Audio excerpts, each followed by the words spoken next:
इस्लाम के हिसाब से मुसलमानों में सबसे मुकद्दस, सबसे पवित्र अगर कोई त्योहार है, सबसे पवित्र कोई चीज है, वो है रोजा। क्योंकि ईद मनाते हैं लोग तो दिखाई देते हैं, शब रात मनाते हैं तो दिखाई देते हैं, सिर्फ रोजा ऐसा है जिसका एहसास यह कहा गया है कि आपके हाथ को भी ना पता चले कि आज आपका रोजा है। और उस पूरे रोजे में आपको इबादत करनी होती है, अपने मुसल्लत ईमान को मजबूत करना होता है, झूठ नहीं बोलना होता, वगैरह वगैरह। लेकिन इस 70 साल की सेकुलर राजनीति ने, इसमें मुसलमानों का दोष नहीं है। हमारे देश में 70 साल से मैं एक ही बात देख रहा हूं, मेरी 65 की पैदाइश है, उसके बाद से तो मैं देख ही रहा हूं। जहां पैदा हुआ वहां तो पहली क्लास से देख रहा था मैं, लेकिन दिल्ली में जब आया तो मुझे यह अजीब व गरीब चलन लगा कि हर वो आदमी जिसका ना रोजे से सीधे तौर पे वास्ता है ना उल्टे तौर पे वास्ता है, लेकिन वो रोजा इफ्तार की पार्टी जरूर दे रहा है। मैंने कई लोगों से कहा, मुसलमानों से भी कहा, अच्छा उनकी मजबूरी यह है कि उनको शुरू से यही बताया गया कि तुम भेड़ बकरी हो, वोट बैंक हो, तुम्हें तो हर जगह जाना है। इस्लाम में जिसका रोजा नहीं है वो रोजा इफ्तार नहीं दे सकता। इसलिए रोजा एक पवित्र चीज है, मुकद्दस चीज है, उसका सियासीकरण इस देश के 70 साल में सेकुलर नेताओं ने किया। रामविलास पासवान भी देंगे, लालू भी देंगे, मुलायम भी देंगे। किसी मुसलमान लीडर को रोजा इफ्तार की दावत देते देखा आपने, जिसमें हिंदू गए हो नमाज पढ़ने?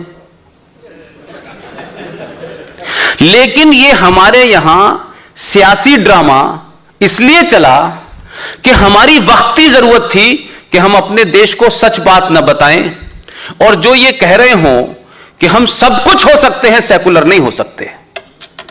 क्योंकि सेकुलरिज्म जिस डेफिनेशन में बताया गया सन 1976 में, क्योंकि सन 1976 से पहले यह मुल्क भयानक घनघोर कम्युनल था।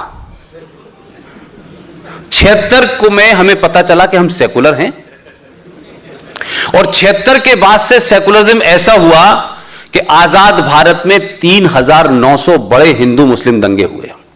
इस सेकुलरिज्म की देन इस देश में यह है कि जो सच है उसे बोलो मत, और जो सच नहीं है उसे जोर जोर से बोलो। लिहाजा सेकुलरिज्म को जिस परिप्रेक्ष्य में भारत में परिभाषित किया गया, बताया गया, मुझे लगता है कि पहले उसकी गलत व्याख्या की गई, लोगों पे थोपा गया, और अब जो सेकुलरिज्म है वो बड़ा खतरनाक है। अब सेकुलरिज्म यह है कि मोदी मंदिर में जाकर के भगवा कपड़े पहन करके तिलक लगा करके क्यों आते हैं? मोदी जो है रोजा इफ्तार की पार्टी क्यों नहीं देते? अब वंदे मातरम को तय होना है कि यह कम्युनल है या सेकुलर है। आजादी से पहले तो सब ठीक ठाक था, 76 के बाद पता चला कि ये तो कम्युनल है। तो अब हर बात को इस तनाजुर में देखा जा रहा है कि हिंदू को गाली दोगे तो सेकुलरिज्म है, और मुसलमान को गाली दोगे तो कम्युनलिज्म है। मुसलमान के आतंकवाद का धर्म बताओगे तो तुम एंटी इस्लाम हो, और हिंदू के धर्म को बताओगे तो आप मॉडर्न हैं, आप लिबरल हैं। ये परिभाषाओं ने इस देश को बर्बाद किया। ऐसे दौर में आरएसएन सिंह जैसे लोग जब टेलीविजन पे आए तो बहुत लोगों को यह संकोच होता था, ये कैसे कह रहे हैं कि हिंदू आतंकवाद की थ्योरी जो है उसके पीछे एक बड़ी कॉन्स्पिरेसी है। और हमारे यहां एक बड़ी भेड़चाल भी है, आप अगर किसी बात को कहना शुरू करते हैं, लोग फिर उसी बात को कहना शुरू कर देते हैं और कुछ दिन बाद सच मानने लगते हैं। तो एक सेकुलरिज्म यह भी था कि भारत का जितने भी विदेशी मेहमान यहां आते थे, राष्ट्रपति भवन जाते थे, वहां उनका खाने का भोज का इंतजाम होता था। तो जब वो वहां से रुखसत होते थे तो उस विदेशी मेहमान को भारत की पहचान अब ये भारत 5000 साल पुराना है या 1947 में पैदा हुआ, ये आपको तय करना है। तो भारत की पहचान क्या हो, तो सेकुलर लोगों ने कहा कि इससे ज्यादा तो बेहतरीन चीज हो ही नहीं सकती कोई। अल्लाह जाने किसने क्या सोच के वो बताया, कहा कि जो विदेशी मेहमान आएगा भारत उसको भारत की पहचान की शक्ल में ताजमहल की एक थोड़ी सी स्टेचू देगा उनको। ये ताजमहल जो है भारत की पहचान है। अभी तक तो हम वहां ताज चाय पी रहे थे, अब वो जाने लगा। जिस डॉक्टर को आपने भेजा है उसके बारे में मैं कई स्टेजेस पे बता सकता हूं कि कहां कहां उसने बीमारी ठीक करी। तो राष्ट्रपति भवन में गया और प्रणब मुखर्जी से बात की, उससे कहा कि ये मैं समझ नहीं पा रहा हूं कि ये ताजमहल भारत की कब से पहचान हो गया। तो उन्होंने कहा पुरानी परंपरा है। अब प्रणब मुखर्जी भी उस वक्त नए नए मोदी से मिल रहे थे। उन्होंने कहा ये पुरानी परंपरा है, तो उन्होंने कहा तो ये तो परंपरा तो बदलनी चाहिए। तो मोदी साहब ने क्या करा कि दुनिया का बेहतरीन जो पब्लिशर है उनको बुलाया गया और सरकारी तौर पर यह निर्णय लिया गया कि फाइनेस्ट क्वालिटी की गीता छपेगी और जो मेहमान बाहर से आएगा उसे गीता दी जाएगी।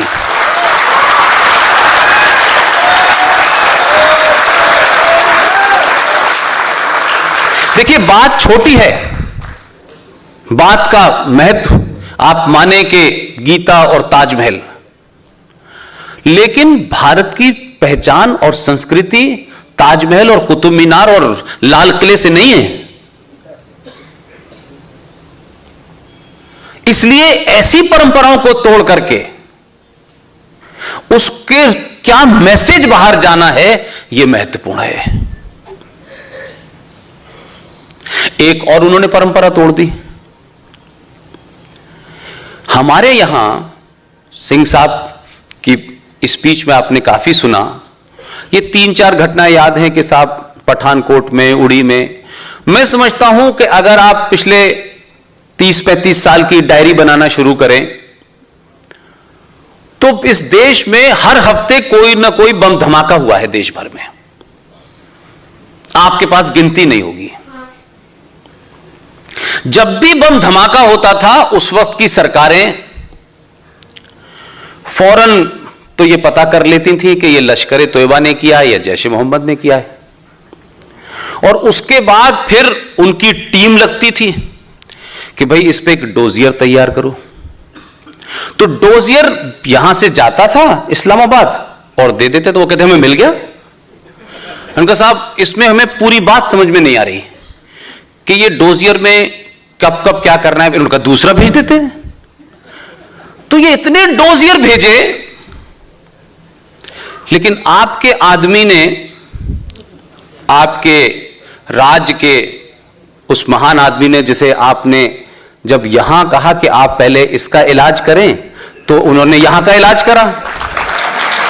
और जब आप लोगों ने 15 साल में यह परख लिया कि यह सही डॉक्टर है, गुजरात का इलाज कर सकता है, तो उसने कहा इसको देश में भेजो, वहां इलाज करेगा ये। तो उन्होंने अपने इलाज में क्या किया कि जब पुलवामा हुआ तो वो हमारे मित्र जो बॉर्डर पार है वो बोले डोजियर भेजेगा। वो डोजियर का इंतजार कर रहे थे, इसने डोज दे दी। अब वो बेचारे इस बात पे बेचारे परेशान है कि भाई डोजियर बगैर दिए ही तुमने हमें डोज दे दी, और डोज ही नहीं दी बल्कि ये कहा कि अगली बार इससे डबल दूंगा ताकि जल्दी बीमारी ठीक हो जाए। अब हमने डोज दे दी, लेकिन इस देश में एक बहुत बड़ा वर्ग है जो ये कहता है कि नहीं नहीं डोज नहीं देनी चाहिए थी। देखिए साहब आपने उनके साथ ऐसा कर दिया, इसके बाद भी आपका एक एयरफोर्स का ऑफिसर वहां था और बड़ा दिल दिखा करके उन्होंने उसे वापस कर दिया। अब उन्हें यह नहीं पता कि बड़े बड़े मुल्कों ने कहा छोड़ दो नहीं तो और मारे जाओगे। ये नहीं बोलते हैं, वो ये बताते नहीं।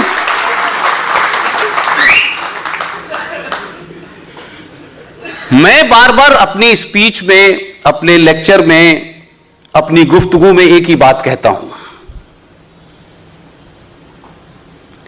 कि पाकिस्तान, चाइना, अमेरिका, दुनिया भर के मुल्क को जो करना है करे गए। भारत की जो फौज है,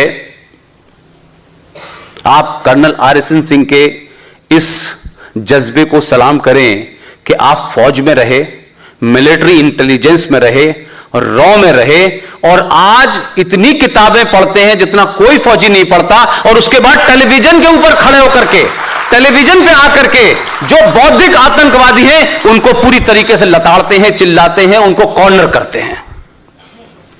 वो आर्मी पाकिस्तान को भी जवाब दे देगी, बांग्लादेश को भी दे देगी, और भी किसी माई के लाल को टेस्ट करना है उसको भी जवाब दे देगी। लेकिन क्योंकि मेरी तालीम और तरबियत वहां हुई है जहां से पाकिस्तान के बनने की शुरुआत हुई थी, तो मेरी ट्रेनिंग भी कुछ वैसे ही है। तो मैं ये कहता हूं कि सेना अपना काम कर रही है, सेना अपना काम पहले भी कर रही थी, अब ज्यादा अच्छा कर रही है, क्योंकि जब डॉक्टर ठीक होता है तो कंपाउंडर भी काम ठीक करता है।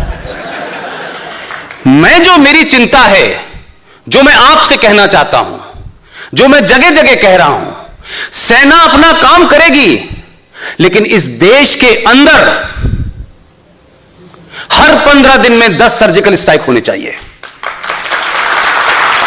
इस देश के अंदर पाकिस्तान से ज्यादा खतरनाक गद्दार बैठे हुए हैं, अलग अलग मुखौटों में हैं, अलग अलग एरियाज में हैं। वो दिखते नहीं हैं। वो कब दिखते हैं? जब कोई संकट पैदा होता है तो वो यकायक निकलते हैं, कहते हैं देखिए इमरान खान को नोबेल प्राइज मिलना चाहिए। और इस देश के लोगों में कुंठा, इंफीरियरिटी कॉम्प्लेक्स, एहसास कमतरी भरते हैं वो। और ताजा उदाहरण है कि परसों एक साहब विदेश में हैं, पढ़े लिखे हैं, नहीं गुजराती हैं, तो कोई ये तो तय नहीं कि हर गुजराती वही होगा। भाई मैंने कहा कि गुजराती तो बापू भी थे, और गुजराती तो पाकिस्तान का फादर ऑफ नेशन भी था, तो कुछ कुछ बच्चे बिगड़ जाते हैं, तो उसकी चिंता ना करें। मैं जो बात कहना चाह रहा हूं कि उन्होंने क्या कहा, वो कांग्रेस पार्टी के मौजूदा सदर मोहतरम राहुल गांधी के एडवाइजर हैं। अल्लाह करे ऐसे एडवाइजर रहे उनके। विदेश का जो सेल है कांग्रेस पार्टी का, उसको देखते हैं। लेकिन कल मुझे एक बात और पता चली कि राजीव गांधी के जमाने में ज्ञान आयोग के अध्यक्ष भी थे। वो जो नेशनल कमीशन फॉर नॉलेज था, उसके चेयरमैन रह चुके हैं। तो उन्होंने अपनी नॉलेज का कल ये सबूत दिया, कहा कि देखिए ये क्या गलत बात है कि 26/11 हुआ था, अगर पुलवामा हो गया हमें इस तरह रिएक्ट नहीं करना चाहिए। क्या करना चाहिए ये नहीं बताया उन्होंने। लेकिन मेरा कहना सिर्फ यह है कि चाहे सैम पिट्रोडा हो या और दूसरे लोग हों जिनका नाम मैं नहीं लेना चाहता, ये कौन लोग हैं जो इस देश में आए हुए बदलाव को, इस देश में 700 साल की गुलामी के बाद जब आपको पहली बार यह एहसास हुआ कि आप भेड़ के बच्चे नहीं हैं, आप शेर के बच्चे हैं।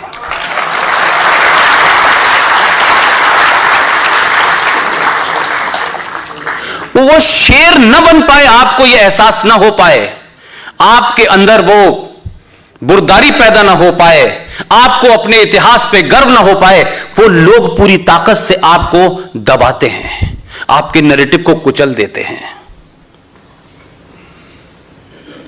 गुजरात के आदमी हैं तो गुजरात के लोगों को पहले समझ में आया होगा, लेकिन मैं तो यूपी का हूं, मेरी भी समझ में आ गया था। पहला भाषण था पार्लियामेंट में। मैं कोई पार्टी वार्टी का आदमी नहीं, अपनी जगह है, लेकिन चीजों को एनालिसिस करना चाहिए। पहला पार्लियामेंट में भाषण था, लोगों को बहुत सारी चीजें समझ में आई, नहीं आई, मुझे नहीं समझ में आया, लेकिन मुझे तो एक ही बात अच्छी लगी।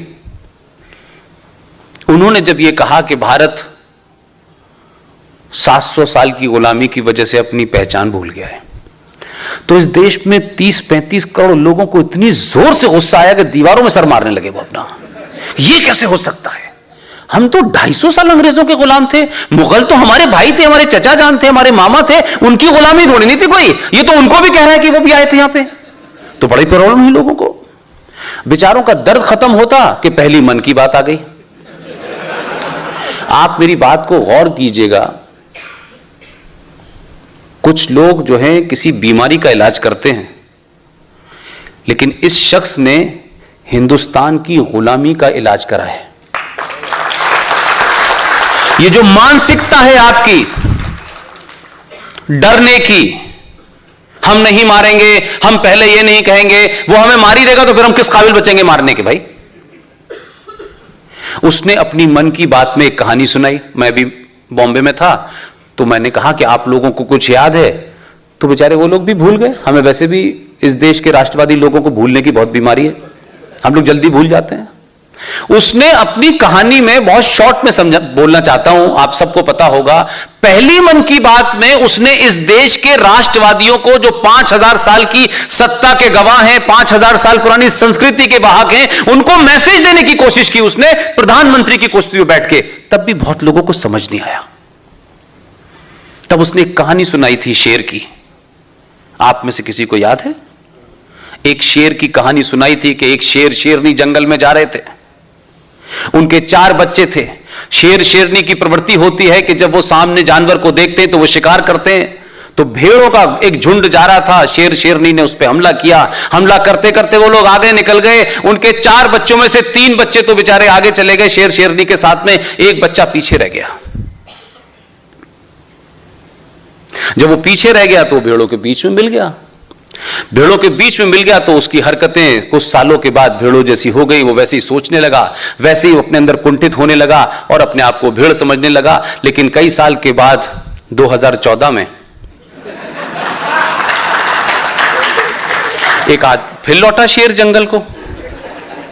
उसे नहीं मालूम था कि मैं तो गुजरात में टाइम बिजी कर रहा था, यहां तो मेरा एक बच्चे ही भूल गया कि उसे पता ही नहीं मैं क्या हूं। जब वो दिल्ली लौटा तो उसने कहा कि भाई ये देखो, ये कुछ हमारा बच्चा लग रहा है। ये तो 4 था। वो पहचान लिया उसने उस बच्चे को, और पहचानने के बाद अपनी बीवी से कहा उसने, शेरनी से, कि जाके तुम इसको एहसास कराओ कि तुम्हारा बच्चा है ये। वो उसके पास गई और कहने लगी कि तू मेरा बच्चा है। बोला मैं सेकुलर हूं, मैं तुम्हारा बच्चा नहीं, मैं सेकुलर हूं। उसने कहा नहीं बेटा तू सेकुलर नहीं है, तू शेर है। वो नहीं माना। आखिर में जंगल में आप जानते हैं कि एक तालाब के पास, कुएं के पास वो गई और उसने अपना चेहरा और उससे कहा कि तू अपना चेहरा देख। दोनों ने जब चेहरा देखा तो उस बच्चे के मुंह पे भाव था कि उसको लगा कि जैसे कुछ वो गलत कर रहा था। और जैसे ही शेरनी ने दहाड़ मारी, उस बच्चे को सडनली उसका जो नेचुरल इंस्टिंक्ट था वो बाहर आया और उसने जोर की दहाड़ मारी और बोला यस मैं तेरा बच्चा हूं, मैं सेकुलर नहीं हूं आज से। 2014 में आपको एहसास कराया कि 700 साल की गुलामी के बाद पहली बार आपको कि आप शेर हैं। आपको अपने शेर होने का एहसास कराया। यह मेरे लिए महत्वपूर्ण बात है। काम होंगे, सड़क बनेगी, गिरेगी, यह सब चलता रहेगा। सरकारें इस काम के लिए नहीं आती। सरकारें आती हैं देश की संस्कृति को कैसे बचाया जाए, देश के इतिहास को कैसे बचाया जाए, इतिहास में हुई गलतियों को कैसे ठीक किया जाए। यह महत्वपूर्ण है। किसको क्या मिला, किसको क्या नहीं मिला, यह महत्व नहीं है। लिहाजा आप ये मान के चलिए कि 2014 में आपने क्या सोच के वोट दिया था मुझे नहीं पता, लेकिन उस वक्त बहुत मैंने ट्रैवलिंग की तो मुझे पहली बार यह एहसास हुआ 5-6 लोकसभा इलेक्शन कवर करने के बाद कि इस इलेक्शन का मिजाज कुछ और है। और इसमें मैंने किसी को नहीं ये कहते सुना। मैं जब बनारस में उतरा अपने ऑफिस के लिए कवर करने के लिए, तो मेरा गाड़ी मैंने बुलाई हुई थी, वो ड्राइवर आया और मैंने उससे कहा कि भाई एक जर्नलिस्ट की क्यूरियोसिटी होती है, वो ड्राइवर से बात करता है हम लोगों से। तो मैंने उससे पूछा तुम्हारा नाम क्या है? तो बोला राम। तो मैंने कहा तुम्हारी क्या जाति क्या है? बोला मैं हिंदू हूं। तो ये जो उसका कहना था कि मैं हिंदू हूं। मुझे बड़ी देर तक अजीब सा लगता रहा कि ये क्यों नहीं कह रहा कि मैं यादव हूं, कि मैं दलित हूं, कि मैं ठाकुर हूं, कि मैं ब्राह्मण हूं। उसके बाद फिर मैंने टैक्सी छोड़ दी, फिर मैंने रिक्शे में घूमा। बनारस जैसी जगह में जहां जातियों का बड़ा रोल है, मुझे 24 घंटे बाद समझ में आया कि यह देश अब हिंदू हो गया है। और 2014 में आपने कोई सवाल खड़ा नहीं किया, आपने आइडियोलॉजी के एंगल पे कोई बात नहीं की, आपने दलित नॉन दलित पे बात नहीं की, आपने ऊंच नीच की बात नहीं की, आपने गरीब अमीरी की बात नहीं की। पहली बार मैंने देखा, मैं नहीं जानता 5 इलेक्शन से पहले मेरे दादा परदादा ने, मेरे वाले साहब ने क्या देखा, मैं पहली बार मुझे एहसास हुआ कि इस देश की मेजॉरिटी को पता चला कि वो भी सरकार बदल सकती है। लेकिन अब तक सरकार कोई और बदलता था और वो तय करता था कि आप सेकुलर हैं या नहीं हैं, वो आपको सर्टिफिकेट देता था। और वो कौन लोग सर्टिफिकेट दे रहे थे? जिनकी किताब का पहला कलमा यह है, पहला कलमा तैयब, तैयब माने पाक, ला इलाहा इल्लल्लाह मुहम्मदन रसूलुल्लाह। अर्थात अल्लाह के सिवा कोई दूसरा इबादत के लायक नहीं है। वो सेकुलरिज्म का सर्टिफिकेट आपको दे रहे हैं। तो मुझे लगा कि असल लोगों ने पहली बार उनसे सेकुलरिज्म का सर्टिफिकेट मांगा है कि तुम बताओ इस भारत में तुम भारतवासी पहले हो, मुसलमान पहले हो, क्रिश्चियन पहले हो या कुछ और पहले हो। यह सवाल जब पूछने लगे आप लोग, और इस सवाल को पूछते पूछते 4.5 साल हो गए, तो मैंने देखा कि इस देश में कोई धमाका नहीं हो रहा। तो अब नए नए शब्द कॉइन किए गए, क्योंकि जनरेशन बदल गई है।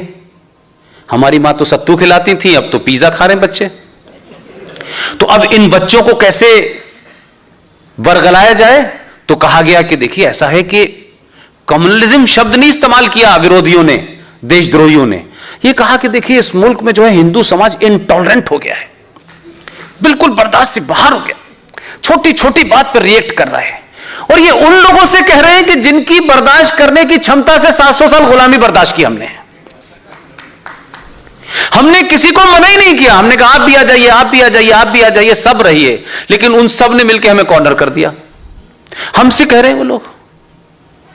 तो एक इंटॉलरेंट वर्ड निकाला गया। फिर उसके बाद में कहा गया कि यार इससे भी काम नहीं चल रहा है। लोगों ने सेकुलरिज्म को बताना शुरू कर दिया कि सेकुलरिज्म क्या है। तो जब वहां चोट होने लगी तो उन्होंने कहा कि देखिए साहब अब बहुत हालात खराब हो गए, अब हम अपने अवार्ड वापस कर देते हैं। तो किसी ने पूछा तुम क्यों कर रहे हो? बोले इसीलिए लिए थे, इसीलिए वापस कर रहे। तो मैं जो कहना चाहता हूं कि भारत का समाज और भारत के लोग, माफ कीजिएगा, 2014 से पहले आपने इस देश के अंदर आतंकवाद को पनपने दिया, आपने जिहादियों को पनपने दिया, आपकी इग्नोरेंस की वजह से पनपे। और आज जम्मू कश्मीर आजाद रिपब्लिक सेकुलर इंडिया के अंदर एक इस्लामिक स्टेट है ऑफिशियली। इसमें समाज की जिम्मेदारी है। यह नहीं होगा कि हम 370 हटाएंगे, 370 हटाएंगे और 370 नहीं हटाई। आपने कितना दबाव बनाया था इससे पहले? कितने लोग कश्मीर के बारे में जानते थे कि कश्मीर में हो क्या रहा है? कितने लोगों ने दिल्ली में कॉन्स्टिट्यूशन को निकाल के पढ़ा कि इसमें यह फ्रॉड कैसे हुआ है? हमने उसकी चर्चा तक नहीं की।